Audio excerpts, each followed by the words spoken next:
સુરત ઉધના વિસ્તારમાં આવેલા એપી માર્કેટની અંદર એક બંધ એપાર્ટમેન્ટમાંથી માનવ કંકાળ મળી આવતા વિસ્તારમાં ચકચાર મચી છે. પોલીસે તપાસ શરૂ કરી છે.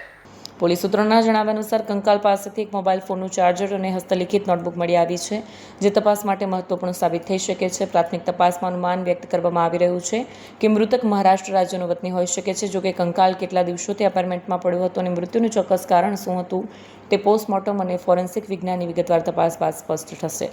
સ્થાનિક લોકોએ શંકાજનક દુર્ઘટનાને પગલે પોલીસને ખબર આપતા સમગ્ર મામલો પ્રકાશમાં આવ્યો. કિસ્સામાં ગુનાહિત ખૂન કતલી થઈ હોવાની પણ શંકા વ્યક્ત થઈ રહી છે. સમગ્ર મામલે તપાસ હાથ ધરાઈ છે. કેમેરામેન હકીમ શેખ સાથે વસીમ હાસમીનો રિપોર્ટ, આઝાદ ન્યૂઝ, સુરત.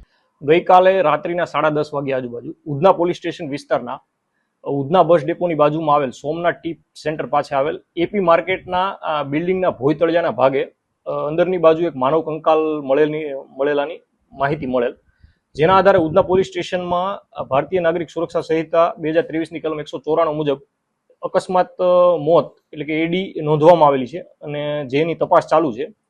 અને તપાસમાં જે માનવ કંકાલ મળી આવેલ તેનું ઇન્ક્વેસ્ટ પંચનામું ભરવામાં આવેલ છે. ત્યારબાદ માનવ કંકાલને ફોરેન્સિક પીએમ માટે હોસ્પિટલ મોકલી આપવામાં આવેલ છે. તથા જે માનવ કંકાલ મળી આવેલ તેની બાજુમાં એક બેગ પણ મળી આવેલ અને બેગમાં એક બુક મળી આવેલ અને બુકમાં એક જગ્યાએ સચિન રાજુ ડાભેકર લખેલું હતું કે મારું નામ આ છે. તો અત્યારે ફોરેન્સિક પીએમમાં ડીએનએ લેવડાવવાની પ્રોસેસ કરવામાં આવેલ છે તથા આ જે વ્યક્તિ જે છે એ કોણ છે તે અંગેની ઓળખ કરવાની પ્રોસેસ ચાલુ છે.